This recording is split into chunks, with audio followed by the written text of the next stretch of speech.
오늘 함께 나눌 말씀의 제목은 유한한 세상 나라라는 제목으로 하나님의 말씀을 함께 나누도록 하겠습니다. 제가 저번 주에는 이제 다른 교회 가서 사역하느라 함께 나누지 못했고요. 그 저저번 주에 저희가 창세기 36장 1절부터 8절까지 이제 믿음의 땅을 떠나 세일산으로 거주지를 옮긴 이 에서의 족보, 에돔의 족보를 우리가 함께 보았었습니다. 그리고 오늘 본문인 9절부터 43절까지는 이제 에돔 땅에 거주하는 족속의 이 족보가 세 부분으로 나뉘어져서 오늘 언급되는 것이죠. 그래서 오늘 본문의 9절부터 19절까지는 그 에서의 자손과 그 중에서 족장이 된 자들, 그들의 족보가 기록되어 있습니다. 그리고 20절부터 30절까지는 에돔 땅에 이미 먼저 거주하고 있었던 호리 족속의 족보와 족장들이 기록되어 있고요. 또 마지막 36장 31절부터 43절까지는 두 족보가 병합되어서 에돔 땅을 다스리던 왕들의 이름들이 열거되고 있는 것이죠. 자, 그런데 이 에서의 족보의 명단에 특별히 이스라엘 족속과 친숙한 이름들이 많이 나옵니다. 왜 그렇습니까? 이미 하나님께서 리브가에게 쌍둥이를 태워 주시면서 하나님께서 창세기 25장 23절에서 약속하시기를 너는 두 민족의 어머니가 되리라 라는 약속을 주셨었죠. 이 하나님의 약속이 신실하게 지켜진 것입니다. 그러니까 어머니는 똑같은 리브가이지만 한쪽 야곱의 후손들은 믿는 하나님 나라의 족속이 되었고, 다른 한쪽 에서의 후손들은 영원히 이스라엘의 원수, 하나님 나라의 원수의 족속으로 자리매김하게 되는 것이죠. 여러분, 사실 에서도 믿는 가정에서 믿음의 족속으로 출발을 했었습니다. 그러나 그는 결국엔 믿음에서 탈락하여서 멸망의 자리로 가게 되는 것이죠. 여러분, 바로 이것이 이 세상 나라의 특징입니다. 여러분, 결국 이 세상에 속한 멸망할 자들은 믿음으로 시작했어도, 영으로 시작했어도 육으로 마치는 인생이 될 수밖에 없는 것이죠. 여러분, 그래서 오늘은 이 에서, 곧 이 세상의 족보를 통해서 세상 나라의 특징, 오늘 저 세상의 특징에 대해서 우리가 함께 나눠보기를 원하는 것이죠. 자, 먼저 첫 번째로 이 세상 나라는요, 악하고 음란합니다. 자, 오늘 구절의 말씀해 보니까 세일산에 있는 에돔 족속의 조상 에서의 족보는 이러하고 그랬습니다. 자, 오늘 본문의 9절부터 19절까지 쭉 에서의 족속들의 이름이 나옵니다.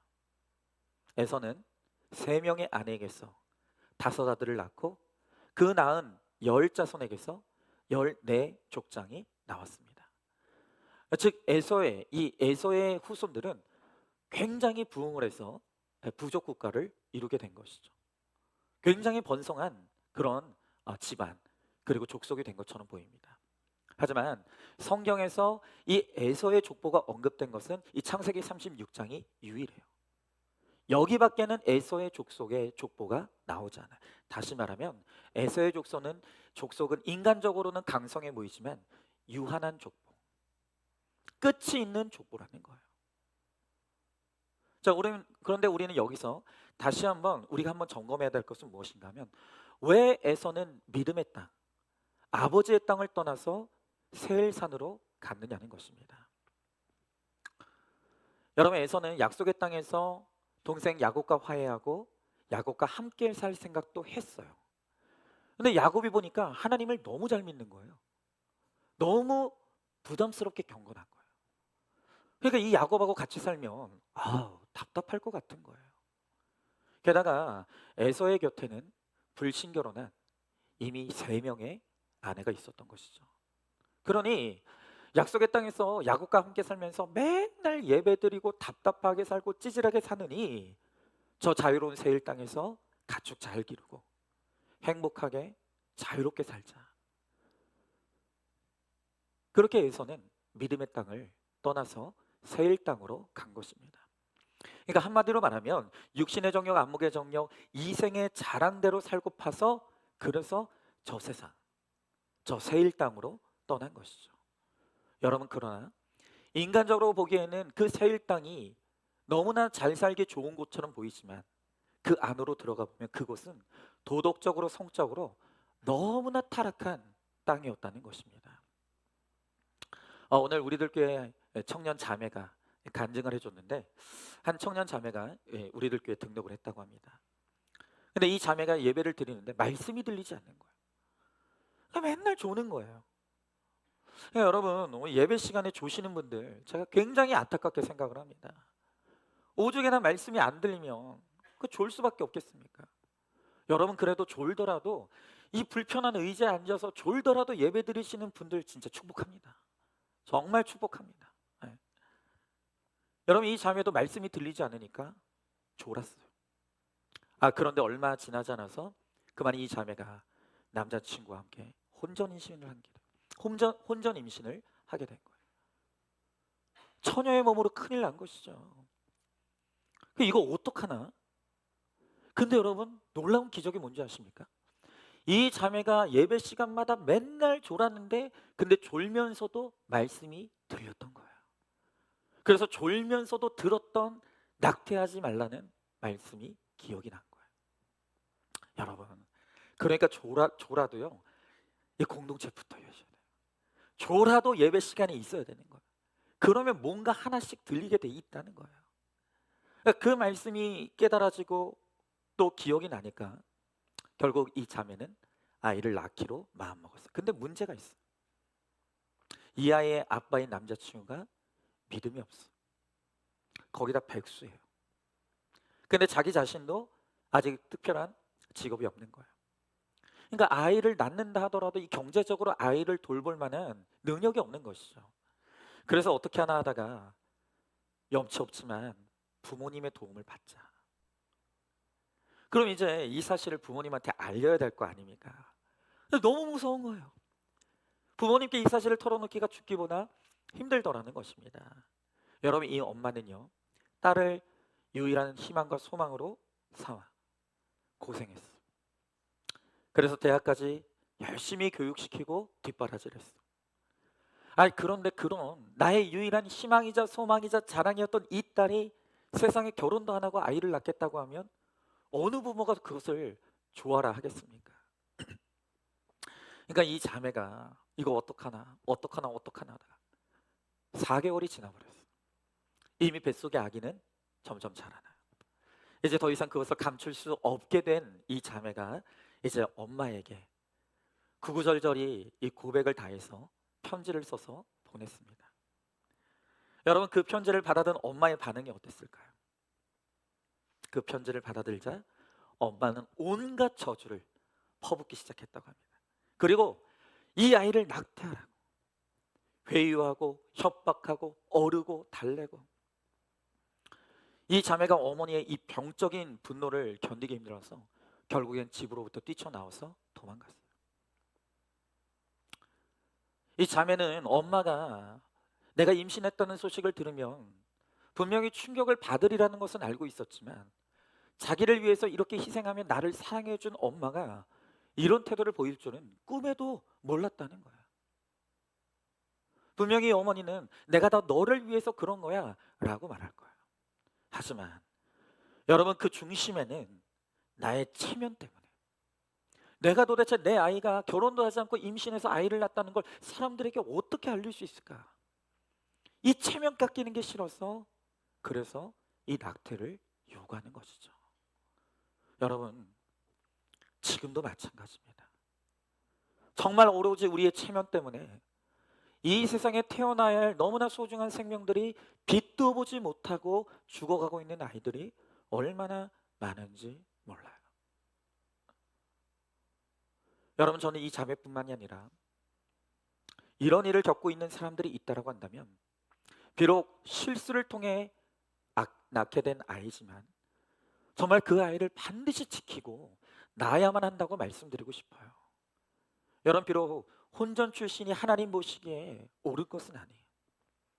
그러나 그 아이를 지켜내고 그 아이를 출산하는 것은 절대로 창피하게 여길 일이 아니라는 거예요. 여러분 이 생명을 지키는 것이 얼마나 장한 일이고 이것이 온 교회와 사회가 인정해주는 여러분 그런 풍토가 되어야 한다고 생각합니다. 여러분 지금 우리나라의 이 출산율이 정말 매우 위기 상황 가운데 있다는 걸 우리가 다 알고 있어요. 여러분 불과 몇십 년, 이 1970년도만 하더라도요. 우리나라의 합계 출산율이요. 4.53명이었어요. 두 명이 결혼하면 1970년도만 해도 두 명이 결혼하면 기본적으로 네 명에서 다섯 명은 낳았다고. 우리는 그게 복인 줄 몰랐어요. 그래서 국가적으로 산하 제한 정책을 펼치기 시작했고 하나만 낳아서 잘 기르자고 캠페인을 하고 그래도 낳는 아이를 적극적으로 장려해서 낙태를 하게 했어요. 국가가 나서서 아이들을 죽인 거예요. 그때부터 이 나라의 출산율이 급감하기 시작했어요. 그리고 현재 지금 2025년 지금 우리가 살고 있는 이 현재 우리나라의 합계 출산율이 얼마냐 하면 0.61명으로 떨어졌어요. 이게 무슨 말인지 아십니까?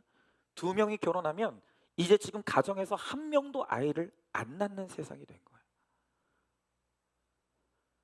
여러분 세상의 유수한 대학의 학자들이 이런 추세를 하면 2800년대에는 전 세계에서 가장 먼저 소멸하는 국가가 바로 이 대한민국이 될 것이라고 모든 학자들이 입을 모아서 경고하고 있어요. 여러분 창세기 1장 28절을 보면 하나님께서 아담과 하와를 창조하시면서 매우 엄중한 거룩한 명령을 하시기를 생육하고 번성하라고 하셨어요. 여러분 우리가 결혼하여 거룩한 영적 후사를 낳는 것은 하나님이 우리들에게 허락하신 사명이라는 거예요. 우리가 이 사명을 망각하면 안 되는 것입니다. 여러분 세상 사람들은 그러죠. 돈도 없는데 아이를 어떻게 키우냐고. 여러분 이것이 오늘 이 세상 사람들의 가치관이에요.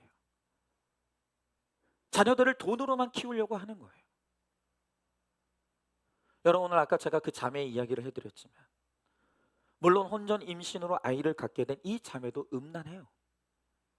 하지만 그렇게 어쨌든 간에 찾아온 이 거룩한 생명을 눈 하나 깜짝하지 아니하고 죽이라고 낙태하라고 포건하는 그 부모는 또 얼마나 악합니까?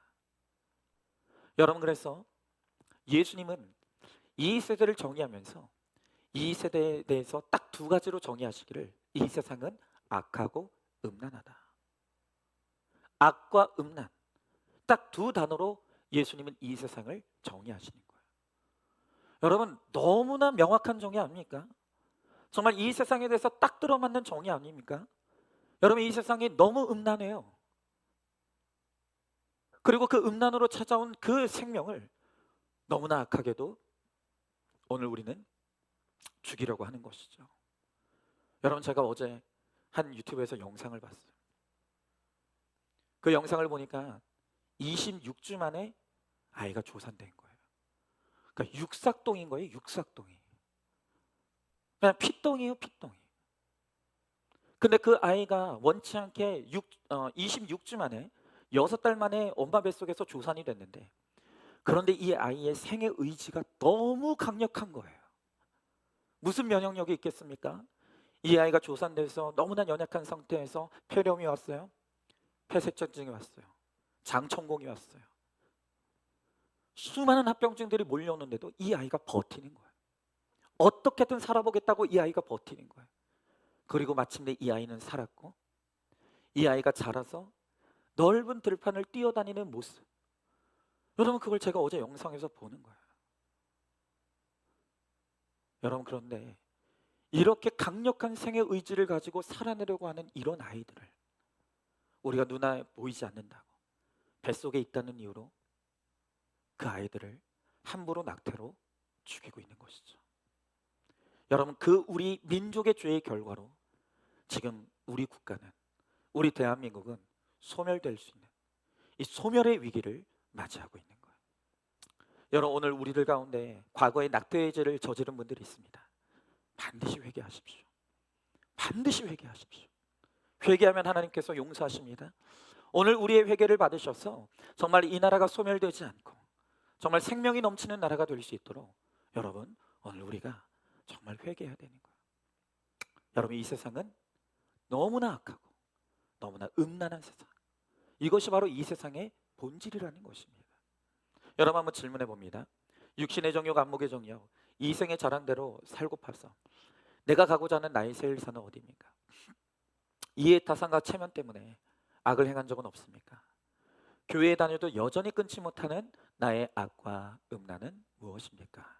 두 번째로 세상 나라에는 대대로 원수가 있습니다. 자, 오늘 본문의 10절부터 19절까지는 에서의 후손들의 이름이 계속 나와요. 자, 그런데 오늘 본문의 12절을 보십시오. 오늘 12절에 보면 어떤 기록이 있냐면 엘리바스의 첫 딥나는 아말렉을 엘리바스에게 낳았다라고 말하고 있어요. 여러분 성경은요, 이 아멜렉이라는 사람의 어머니가 첩이라는 사실을 명확하게 기록해 놓고 있어요. 여러분 왜 이런 불편한 사실을 성경이 기록하고 있을까요? 여러분 이전의 말씀을 보면 에서가 악하고 음란하게 살려고 세일산에 갔다 그랬어요. 여러분 이들의 조상인 에서도 이미 3명의 아내를 두었던 음란한 사람이에요. 여러분 이렇게 그들의 조상인 에서가 아내를 셋이나 두고 음란하게 살아서 그 음란의 결과로 후손들을 낳았더니 그들의 후손들도 조상의 악과 음란을 따라 이렇게 음란하게 살았다라는 것을 오늘 성경은 보여주는 것이죠. 여러분 그렇게 이 음란하고 악하게 사는 그 삶의 결론으로 후손인 아말렉이 나왔다는 거예요. 여러분 그런데 이 아말렉이 어떤 사람인 줄 아십니까? 출애굽기 17장을 보면 이스라엘 백성들이 출애굽해서 광야를 지나갈 때 이 아말렉 족속들의 공격을 받아요. 르비딤이라는 곳에서 전쟁을 벌이게 됐는데 그때 아주 유명한 장면이 나오죠. 모세가 골짜기 산 위에 올라가서 손을 들고 하나님 앞에 기도합니다. 그러면 이스라엘 백성들이 이겨요. 그런데 모세의 손이 피곤해서 내려가면 그때부터 아말렉 사람들이 이기는 거예요. 그래서 아론과 훌이 양옆에서 모세의 손을 붙잡고 이 전쟁이 끝날 때까지 그 손이 내려오지 않게 했을 때 이스라엘 백성들이 대승을 거뒀다는 아마 그 기록을 기억하시는 분들이 많을 거예요. 바로 그때 이스라엘 백성들이 치열하게 전쟁을 벌였던 원수와 같은 사람들이 누구냐면 바로 그들이 오늘 여기 나오는 아말렉이에요. 그러니까 여러분이 이 아말렉 족속은요 사사건건 이스라엘을 괴롭히는 그런 원수 같은 족속인 거예요.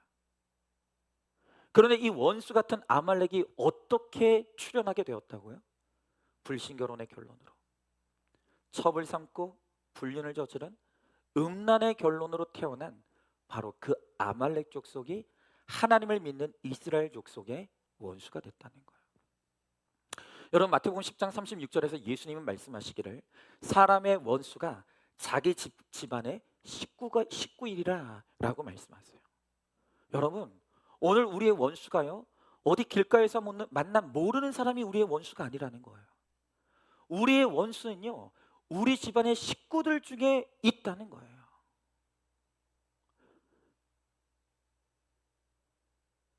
여러분 이 아말렉은요 엄밀히 따지자면 이스라엘 족속과 친척지간에 있는 족속이에요.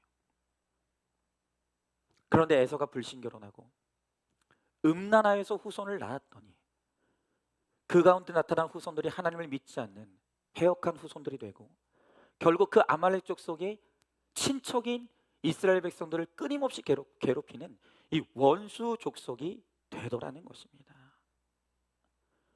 여러분 지금 우리의 가정이 딱 그렇다고요. 우리도 불신결혼하고 다른 여자를 얻어들이고 바람을 피우면 그 결과로서 우리 가족의 식구들이 서로 원수가 되는 거예요. 죽일 듯이 서로 미워하는 사이가 되는 거예요. 여러분 그래서 지금 우리의 가정들을 보십시오. 여러분 우리 가정들이 지금 전쟁을 벌이고 있어요. 부부 사이가 원수지간이에요. 부모와 자식지간이 원수지간이에요.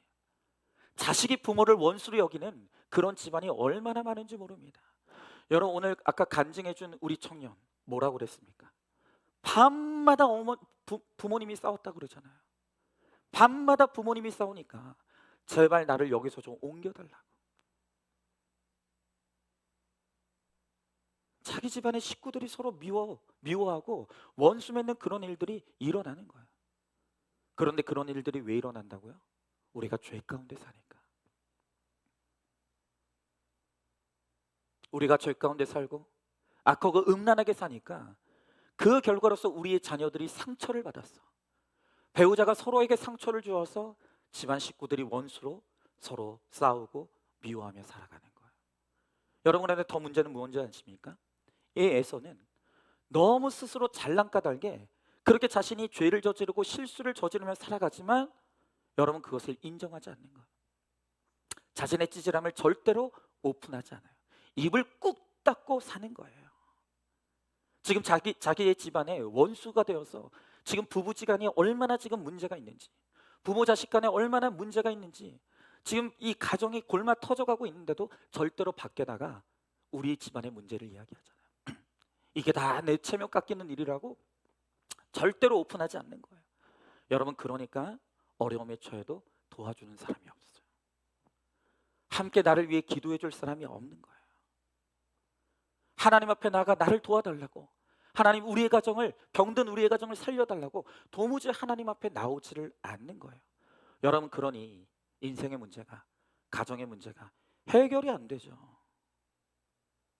여러분 오늘 이 에서처럼 너무나 내가 잘난 사람들이 있어요. 내가 너무 잘나서 예수를 믿지 않아요.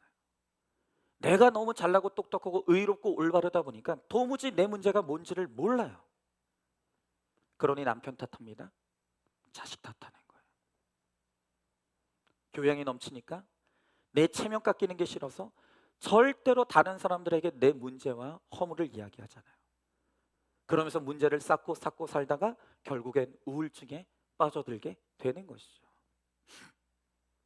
여러분 이렇게 세상 나라는 불신결혼과 또 끝도 없는 음란을 통해서 지금까지도 정말 수많은 아말렉을 낳으며 살아가고 있는 거예요. 여러분 그래서 이 세상은요 대대로 원수만 있는 나라인 거예요. 여러분 물론 믿음의 사람이라고 하는 야곱도 여러 여자와 결혼했어요. 음란했어요. 하지만 야곱의 에서와 다른 점은 무엇입니까? 야곱은 비록 음란했지만 하나님을 떠나지 않았다는 거예요. 언제나 나의 하나님을 부르고 하나님의 집을 목표로 삼으며 살아가는 거예요. 그뿐만이 아니에요. 야곱은 항상 자기의 죄와 자기의 수치를 솔직하게 오픈하는 거예요. 맞다. 내가 음란하게 살았다. 맞다. 그 결과로 내 딸이 강간을 당했다. 맞다. 내가 하나님을 떠나 믿음 없이 살아온 결과로서 내 아들들이 살인을 저질렀다. 야곱은 날마다 자기 죄를 인정하고 자기의 허물을 오픈하고 가정의 문제를 나누는 거예요. 여러분 그렇게 오픈하니까 야곱의 곁에는 그를 위해 뜨겁게 기도할 지체들이 있어요. 나를 도와줄 믿음의 공동체가 있는 거예요. 그 허물을 통해서 점점 하나님께로 가까이 가게 되는 것이죠. 이게 바로 에서와 야곱의 결정적인 차이예요. 허물이 없는 게 아니에요. 믿는 자나 믿지 않는 자나 다 허물이 있어요. 하지만 에서는 절대로 자기 죄와 허물을 인정하지 않아요. 그러나 야곱은 이 허물과 죄를 통해 자기 죄를 깨닫고 하나님께로 가는 거예요. 그러니 회복이 일어나고 치유가 일어나게 되는 것이죠. 여러분 한번 질문해 봅니다. 내가 실수할 때마다 손을 들고 기도해 주는 지체가 누구입니까? 내 지체들 앞에서 항상 나의 죄와 수치를 오픈하고 있습니까? 교양과 체면 때문에 오픈하지 못하고 있는 나의 죄와 수치는 무엇입니까? 자, 마지막 세 번째로 세상 나라는 자랑만 일삼습니다. 자, 오늘 31절의 말씀 보니까 이스라엘 자손을 다스리는 왕이 있기 전에 에돔 땅을 다스리던 왕들은 이러하니 그랬습니다. 자, 이제 31절부터 39절까지는 이 에돔 땅을 다스리던 왕들의 이름이 나열이 됩니다. 자, 이렇게 에서의 족속들은, 에서의 후손들은 점점 왕성하여져서 큰 왕국을 이루고 그 왕국에 왕들이 나오기 시작하는 거예요. 여러분 같은 시기에 이스라엘 백성들은 어떤 처지에 있었냐면 애굽에서 종살이하고 있었어요. 믿음의 사람 야곱의 후손들은 애굽에서 종살이하고 있을 때 믿지 않는 에서의 후손들은 큰 왕국을 이루고 왕노릇하고 있는 거예요. 여러분 그러니 우리가 보기에는 아니 믿는 사람은 너무나 찌질하게 살고 믿지 않는 이 세상 에서의 사람들은 너무나 형통하게 사는 것 같은 거예요. 그러니까 우리가 하나님을 믿어도 세상이 부러울 때가 있어. 하나님 믿지 않는 저 세상 사람들의 형통과 성공이 부러울 때가 있다는 거예요. 여러분, 그러나 반드시 기억하십시오. 에돔은 이 땅에서 잠시 형통했지만 하나님을 몰랐어요. 자기가 얼마나 악하고 음란한지 몰라요. 회개하지 않아요. 그러니까 이 땅에서 잠깐은 형통했지만 그가 죽어 영원한 세계에서 불시험의 지옥을 당하게 되는 것이죠. 여러분, 이 에돔의 에서는요, 입만 열면 세상의 것을 자랑합니다. 내가 지금 이 세상에서 얼마나 잘 나가는지를 자랑해요. 여러분, 거듭나지 못한 사람들의 특징이 뭔지 아십니까? 맨날 육의 것만 자랑하는 거예요. 내가 얼마나 돈이 많은지, 내 자녀들이 얼마나 나한테 잘하는지, 내 학벌을 자랑하고 직장을 자랑하고, 에? 내 남편이 얼마나 나를 사랑하는지.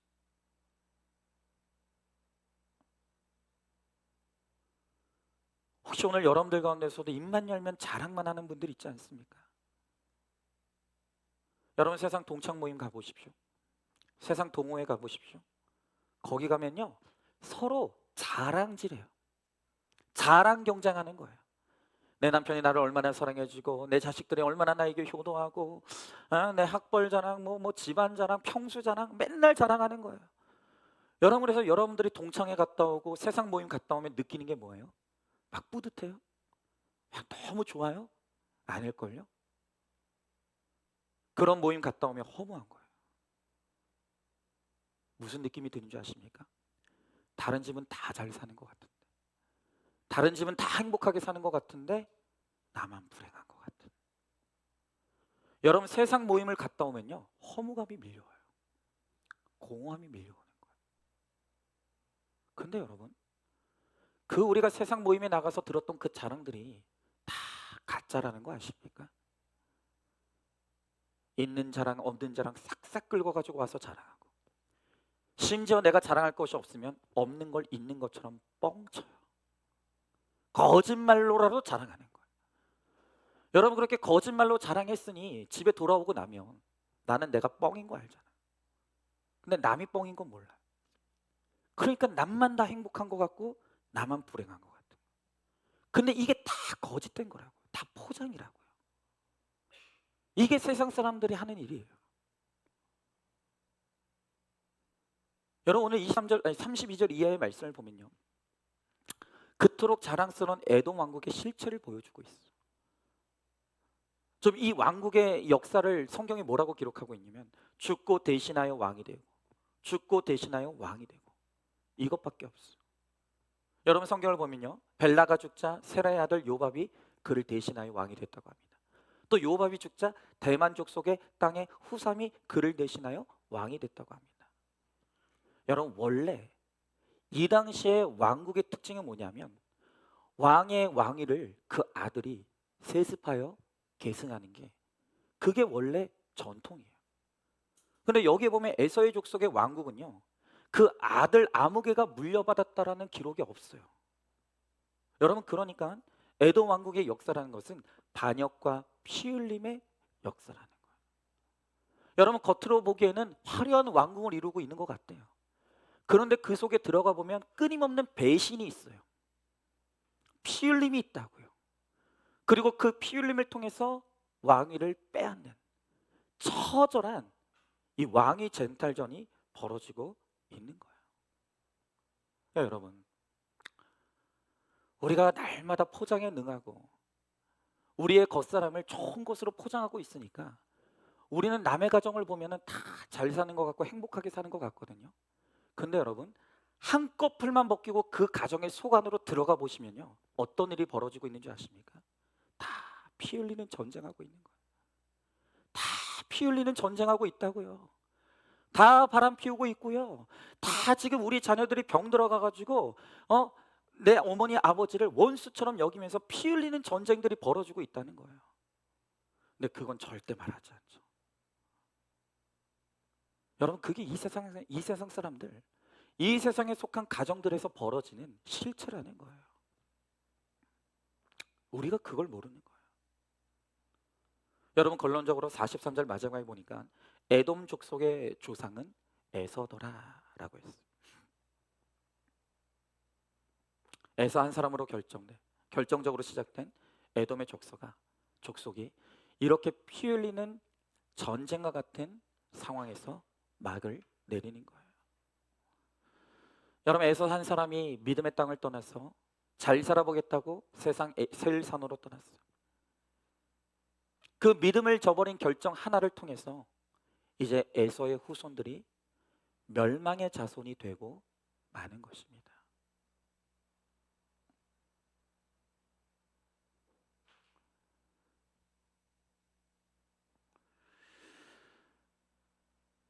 어떤 우리들 교회 한 집사님이 계시는데, 이분은 서울 강남에서 자랐고 중고 시절도 다 그곳에서 보낸 그런 집사님이래요. 이분은 결혼도 소위 인류대에 나온 그런 아주 멋들어진 남자와 결혼했대요. 그러니까 이분의 인생은 인류고 인생의 목적도 인류예요. 그러니 당연히 내 자녀도 인류 대학에 보내야 된다는 강박감을 시달리며 살아가는 거예요. 여러분, 좋다고 소문난 학원을 다 뒤져서 보냈고 유명한 과외 선생님을 붙여서 이 자녀를 그렇게 교육시켰다는 거예요. 그게 당연한 이 엄마로서의 임무라고 생각했어요. 그런데 이 아이가 고3이 돼서 진학상담을 받으러 학교에 갔는데 세상에 내 아이가 수도권에 있는 대학에 들어가기 힘들다고 선생님이 말하더라는 거예요. 이 엄마가 인정이 안 되는 거예요. 그리고 선생님한테 무조건 유명한 대학에 원서를 써달라고. 아니 어머니, 이 아이는 못 가요. 됐고 무조건 이 아이 써달라고. 왜 그렇게 원서를 써달라고 했는지 아십니까? 당연히 붙지 못하죠.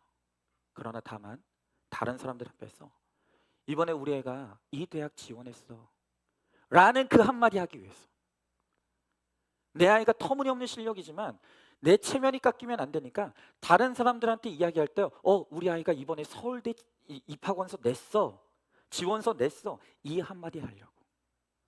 내 체면 때문에. 당연히 떨어졌죠. 당연히 그 아이는 재수를 했어요. 재수를 해도 성적이 나아지지 않아요. 그랬더니 이 어머니는 극심한 우울증에 빠졌고 그 어머니를 바라보는 이 자녀도 엄마의 기대를 채워주지 못하니까 또 함께 우울증에 빠져들었다. 여러분, 강남 살고 싶으십니까? 강남 살고 싶으세요? 거기서 좀 떵떵거리며 살고 싶으세요? 여러분들 그 안에 들어가 보면 전쟁이에요. 다 지금 죽어가고 있는 거예요. 여러분, 이렇던 30대 40대 엄마들의 우울증의 공통된 원인은 자녀들의 교육 때문이에요. 내 자녀들이 얼마나 공부를 잘하고 못하느냐에 따라서, 내가 내 자녀들에 대해서 자랑할 수 있느냐 없느냐에 따라서 지금 부모들의 행복과 불행이 좌우된다는 거예요.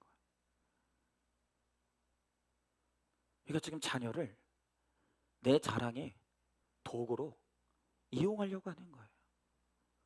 그런데 내 자녀들이 내 자랑이 되지 못하면 수치스럽게 여기는 거죠.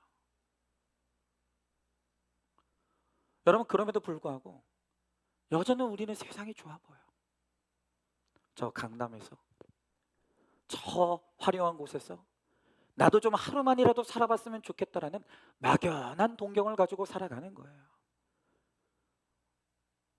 그냥 믿음 안에서 이렇게 회개하면서 찌질하게 사는 것보다 믿지 않은 사람들이 저 세상에서 저렇게 떵떵거리며 사는 믿지 않는 자의 형통이 너무 부러운 거예요.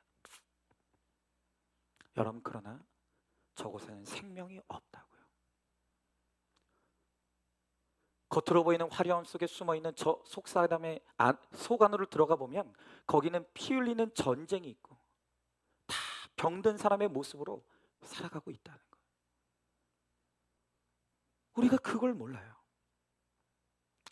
여러분, 마지막으로 세상이 보기에는 너무나 찌질한 고백을 하는 한 집사님의 간증의 고백을 마지막으로 한번 나눠보길 원해요.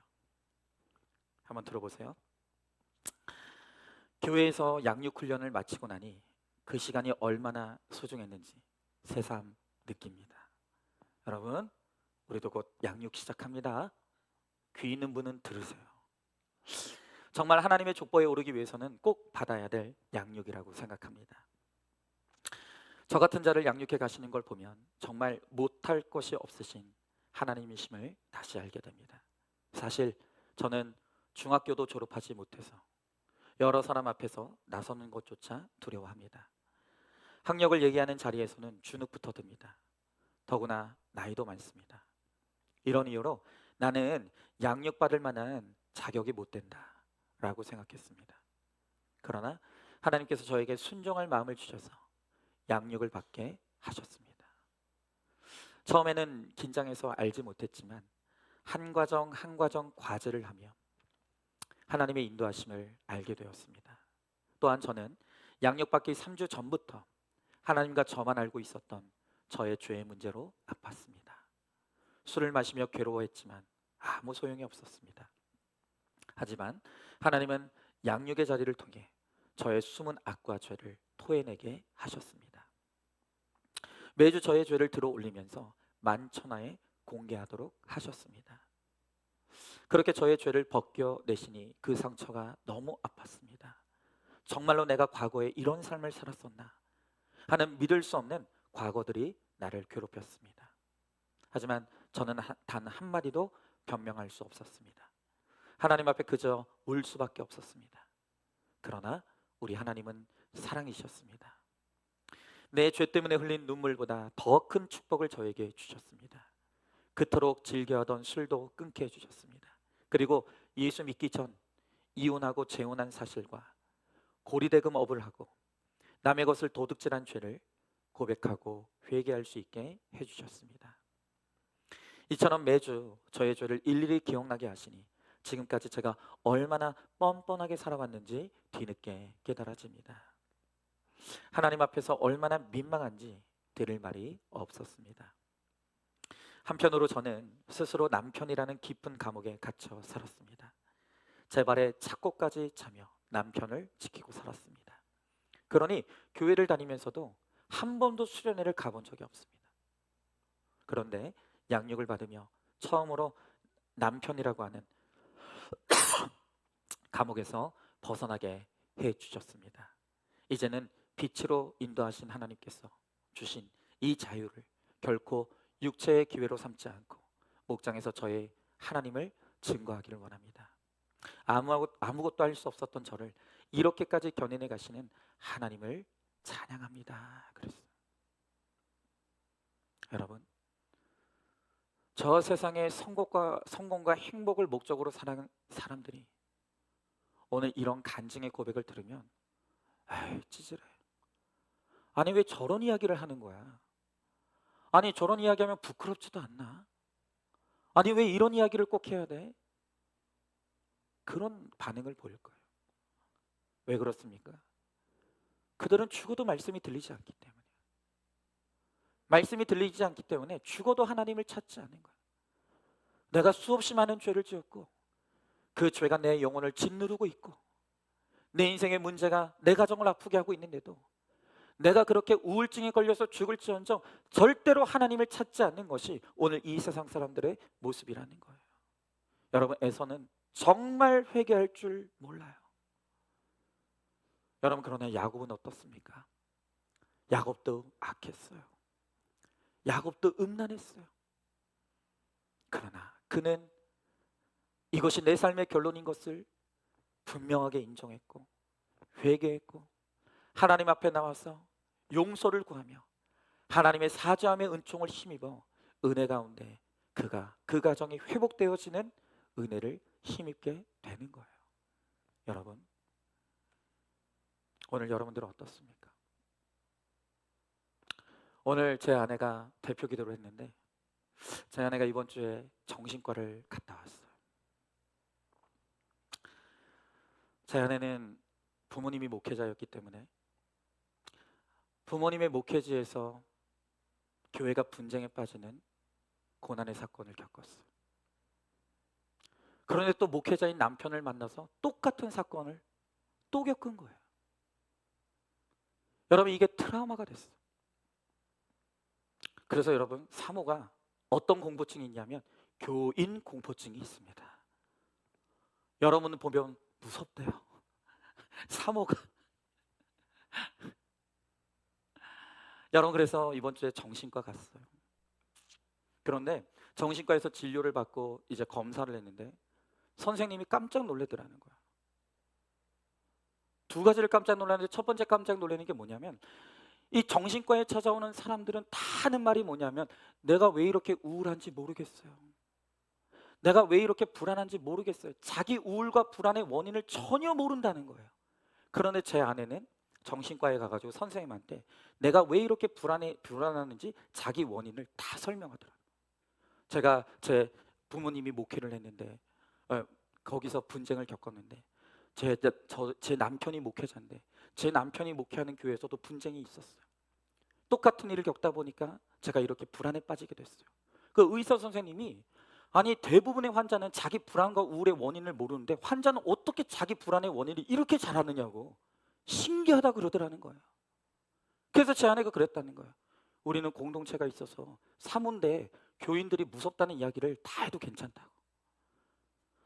여러분, 그런데 그 의사 선생님이 두 번째로 놀라는 게 뭐냐면은 불안도는 높은데 우울도는 낮더라는 거예요. 우울하진 않더라는 거예요. 아니 불안도가 높으면 당연히 우울증도 같이 따라오게 되는데 환자는 불안도는 높은데 우울도는 낮다고. 어떻게 이런지 모르겠다고. 그래서 또 제 아내는 얘기하는 거죠. 제가 불안도는 높은데 이 공동체에서 이걸 다 오픈하며 가다 보니까 제가 우울하진 않아요. 그러니까 의사 선생님이 그러더라는 거예요. 환자가 딱 들어오면 다 알아요. 의사 선생님들. 불안증 환자, 우울증 환자들은요, 일단 얼굴이 푸석해요. 얼굴에 생기가 없어요. 눈에 초점이 없어요. 얼굴에 표정이 없어요. 우울증 환자들은 딱 특징이 있대요. 근데 저희 집사람이 딱 들어오는데 선생님이 그러더라고요. 얼굴이 괜찮은데? 그러더라는 거죠. 왜요? 오픈하며 오니까. 고백하며 가니까. 인정하면서 가니까. 여러분, 세상에 어떤 교회가 사모가 이런 상처가 있고 교인 공포증이 있다는 말을 어느 교회 사모가 이런 얘기를 하겠습니까? 근데 우리 교회는 이런 걸 오픈하는 거예요. 나누는 거예요. 근데 우리 성도님들이 이해해 주는 거예요. 그러니까 저희 집사람이 아프지만 아주 넘어지지 않는 거예요. 그래서 이번 주부터 약을 먹으면서 이제 가는 것이죠. 하나님이 제 안에 병든 몸과 마음을 반드시 하나님의 은혜로 치유해 주실 줄로 믿습니다. 여러분, 세상이 보기엔 우리 공동체는 찌질해 보여요. 우리 아픈 걸 고백해요. 힘든 걸 나눠요. 가정의 피 흘림을 나눠요. 하지만 바로 이 공동체 안에 치유가 있어요. 회복이 있는 거예요. 은혜가 있는 거예요. 구원의 역사가 있는 거예요. 바로 여기가 생명의 자리라는 거예요. 여러분, 절대로 저 세상에 악한 자들의 형통을 부러워하지 마십시오. 겉으로는 화려해 보이고 겉으로는 대단해 보이지만 여러분, 그 안은 죽음이에요. 그 안에는 병든 것이 있다고요. 여러분, 그러나 우리는 겉으로 보기에는 너무나 찌릿해 보이고 연약해 보이지만 이 안에 생명이 있어요. 치유가 있는 거예요. 은혜의 역사가 있는 거예요. 바로 우리에게 소망이 있고 생명이 있는 것입니다.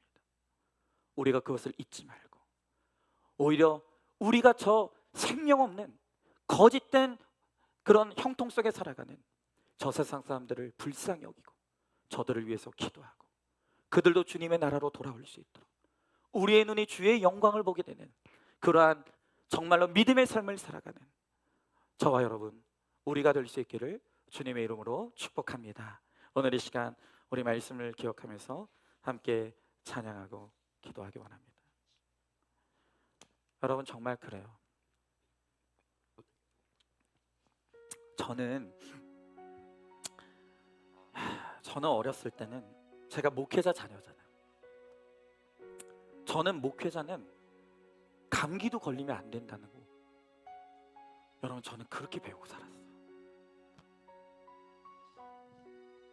근데 여러분, 목사면 아프면 안 됩니까? 사모는 아프면 안 돼요? 아플 수 있죠.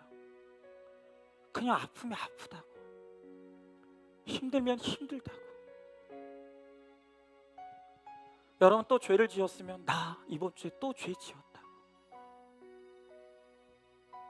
얘기하면 되는 거예요. 우리 같이 고백하면서 같이 울고 같이 웃고 같이 기도하면서 그렇게 가면 되는 거예요. 여러분 그러면 거기에 생명이 임하는 거예요. 거기에 치유가 임하는 거예요. 거기에 능력이 임하는 거예요. 여러분 이것이 바로 성도가 걸어가는 믿음의 길인 거예요. 여러분 세상은 화려해 보여요. 세상은 대단해 보여요. 근데 그 안을 들여다보면 거긴 생명이 없어요. 다 병들어 있어요. 다 죽어가는 거예요. 그게 이 세상의 본질이에요.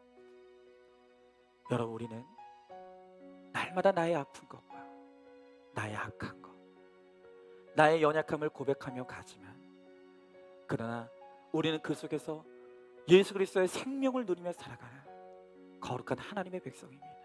여러분 이 믿음의 길을 해서 떠나지 마십시오. 우리 인생의 목적을 거룩에 두고 이 목적에서 벗어나지 마십시오. 우리는 날마다 하나님 나라를 향해 가는 순례자들이에요. 우리가 저 높은 곳 우리의 본향 천국을 사모하며 이 믿음의 길을 잘 걸어가다 보면 결국 우리는 반드시 승리하게 되는 거예요. 오늘 이 찬양 우리 같이 찬양하면서 주님 이 믿음의 길로만 가겠습니다. 거룩의 길로만 가겠습니다. 천국을 향해 가겠습니다. 우리와 함께하여 주시옵소서. 오늘 이 시간 이 찬양 우리가 함께 찬양하며 가겠습니다.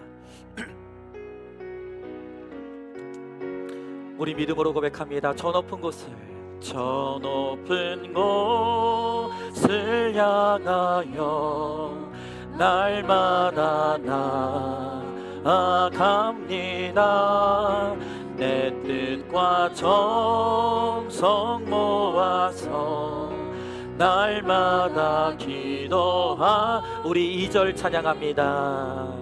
괴로움과 죄가 있는 곳 나 비록 여기 살아도 빛나고 높은 저곳을 날마다 바라봅니다. 내 주여 내 맘 붙드사 그곳에 있게 하소서. 그곳은 빛과 사랑이 언제나 넘치오니. 우리 3절 찬양합니다.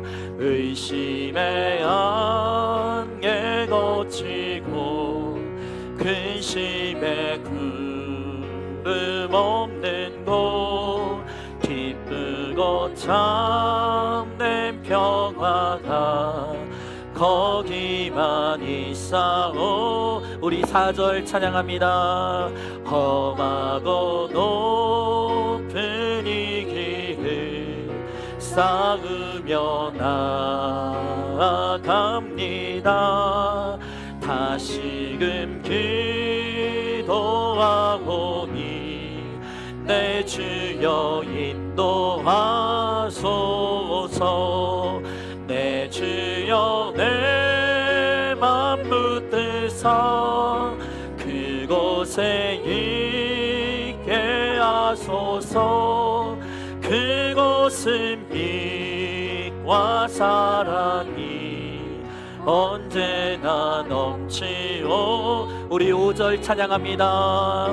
내 주를 따라 올라가 저 높은 곳에 우뚝 서 영원한 복락 누리며 즐거운 노래 부르니.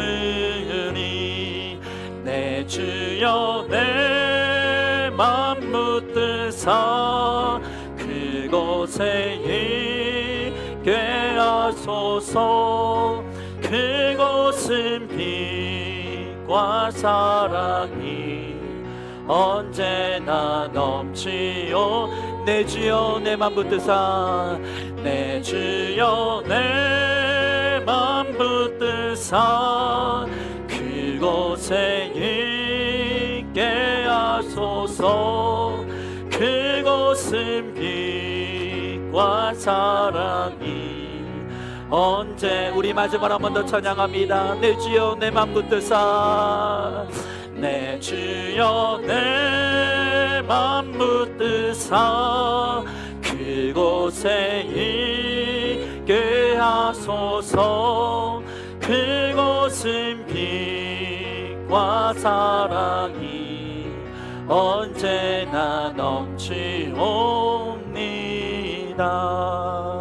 아멘. 우리 이 시간 기도하기 원합니다. 우리의 마음이 병들어 있습니다. 우리의 마음이 아픕니다. 왜 우리가 병들고 아파 있습니까? 그것은 생명력 없는 이 세상 속에서 치열하게 경쟁하고 무엇을 위해서인지도 모르는 그 무언가를 쫓아 살다가 그것이 내 손 안에 붙잡히자 우리가 절망에 빠졌고 실망했고 우울할 수밖에 없습니다. 여러분, 이 세상에는 우리가 원하는 그것이 없습니다. 겉은 화려해 보이지만 속은 한없이 악하고 음란하며 병들어 있고 죽음만이 가득한 곳이 이 세상이라고 오늘 주님께서 이 세상의 실체를 우리들에게 말씀을 통해 보여주십니다. 여러분, 우리 믿음의 길을 떠나지 마십시다. 우리가 거룩을 향해 쫓는 이 길을 떠나지 마십시다. 우리의 마음이 흔들리지 아니하고 주여 내 마음을 붙들어 주셔서 저 천국을 사모하게 하시고 믿음의 길을 향해 걸어가게 해주시옵시고 주님을 쫓아가는 이 십자가의 길을 떠나지 않게 해주셔서 결국엔 주님께서 허락하시는 구원을 누리게 하시고 진정하고 영원한 행복을 누리며 살아갈 수 있도록 주님 우리 가운데 함께하여 달라고 오늘 이 시간 이 세상 가운데서 병들고 아파 쓰러져 있는 오늘 우리 성도들 주여 붙들어 주시고 이렇게 세워주시고 치유해 달라고 오늘 이 시간 우리 말씀을 기억하며 함께 기도하며 나가도록 하겠습니다. 기도하겠습니다. 사랑과 은혜가 충만하신 하나님 아버지, 주님의 귀한 사랑과 은혜를 감사드립니다. 주여 나의 하나님 아버지, 오늘 주님께서 말씀을 통해서 오늘 이 세상의 악하고 음란한 실체를, 오늘 이 세상의 죽음으로 가득한 이 세상의 실체를 오늘 우리에게 보여주시며 이 세상의 형통을 부러워하지 말라고 주님 말씀하십니다. 주여 나의 하나님 아버지, 우리의 마음을 붙들어 주시옵소서. 내 주여 내 마음을 붙들어 주시옵소서. 이제는 이 세상을 부러워하지 아니하게 하시고 이 세상 사람들의 형통을 따라가지 않게 하시옵시고 오직 믿음 안에서 아버지 주님의 생명을 이어받으며 아버지 천국을 향해 나아가 아버지 믿음의 길을 걸어감으로 말미암아 아버지 하나님 정말로 우리를 아버지 그곳에 있게 하시는 아버지 하나님의 은혜를 누릴 수 있도록 주여 나의 하나님 아버지 함께하여 주시옵소서. 오늘 이 세상 가운데서 정말 하나님 아버지 약하고 음란하게 살다가 몸과 마음이 병든 우리 사랑하는 성도들이 있습니다. 주여 나의 하나님 아버지 불쌍히 여겨 주시옵시고 그들에게 찾아가 주시고 그들을 만나 주셔서 아버지 어둠에서 생명으로 아버지 빛으로 나올 수 있도록 주여 하나님 아버지 함께하여 주시옵시고 주님의 치유의 광선이 임할 수 있도록 주여 하나님 아버지 함께하여 주시옵소서. 주여 은혜를 베풀어 주시옵소서. 우리를 고쳐 주시옵소서. 믿습니다. 감사합니다. 아멘.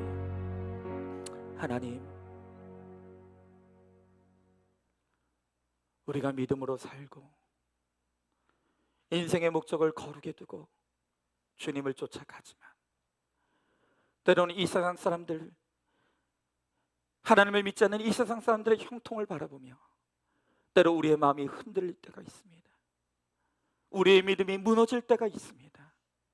하나님, 그러나 오늘 주님께서 말씀을 통해 저 화려하고 대단해 보이는 세상의 그 속의 숨은 악과 음란을 보게 하시고 생명력 없는 죽음으로 가득한 오늘 그들의 실체를 오늘 우리들에게 보게 하십니다. 주여, 오늘 우리가 주님만 바라보며 믿음으로 살아가지만 때로는 우리 아픈 것을, 우리의 약한 것을, 또 우리 악한 것을 고백하며 가지만 오늘 그곳에 주님의 은혜가 임하며 주님의 생명이 은하며 또한 주님의 치유의 역사가 임하신다고 말씀하십니다. 주님, 바로 이 믿음의 길에 우리의 생명이 있고 우리의 치유가 있음을 믿사오니 우리의 마음을 붙들어 주셔서 믿음의 길을 떠나지 않게 하여 주시옵시고 이 공동체를 떠나지 않게 하여 주시옵시고 마침내 우리가 하나님 주와 함께 동행하며 살아감으로 말미암아 마침내 우리의 본향, 우리의 천국의 한복판에서 우리가 다 함께 만나 영생의 기쁨을 누리며 살아가는 우리 모두가 될 수 있도록 우리 주님께서 함께하여 주시옵소서. 하나님, 오늘 우리 사랑하는 성도들 가운데 이 땅에서 무엇을 위해서 사는지도 모른 채로 너무나 수고하고 무거운 짐을 실리며 살아가다가 몸도 마음도 병들어버린 오늘 우리 성도들이 있습니다. 주여, 오늘 그들에게 찾아가 주시고 오늘 치유의 광선을 발하여 주시옵소서. 그리하여서 우리의 모든 병든 몸과 마음이 깨끗하게 치유함을 입고 살아계신 하나님을 증거하는 증인의 삶을 살아가는 하나님, 우리 모두가 될 수 있도록 하나님 치유의 은혜를 베풀어 주시옵소서. 우리 주님께서 반드시 그렇게 하여 주실 줄 믿사오며 사랑이 많으신 우리 예수님 이름 받들어 기도드리옵나이다. 아멘. 이제는 우리 주 예수 그리스도의 은혜와 하나님의 사랑과 성령의 교통하심이 이제는 더 이상 저 세상의 헛된 형통을 부러워하지 아니하고 오직 말씀과 공동체에 묶여 주의 은혜와 주의 생명과 주의 치유를 누리며 살아가므로 저 마지막 날 천국의 한복판에서 다 함께 만나 영생의 기쁨을 누리기를 소망하는 사랑하는 모든 성도들 머리 위에 이제부터 영원토록 함께 계실지어다. 아멘.